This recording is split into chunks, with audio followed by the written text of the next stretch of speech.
Hey everyone, welcome back to the channel. In today's quick tutorial, I'll show you how to get the emoji icon on your taskbar in Windows 11 25H2. It's super simple and takes just a few seconds. Let's start. Click on the Start menu and open Settings. Go to Personalization, then click on Taskbar. Now scroll down and open System Tray icons. Here you'll find Emoji and More. Change the option from Never to either Always or While typing, depending on your preference. That's it.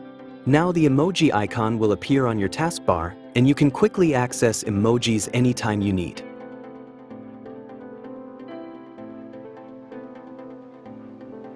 That's how you enable emojis on the Windows 11 taskbar. If this helped you, make sure to like, share, and subscribe for more quick tips. Thanks for watching, and I'll see you in the next one.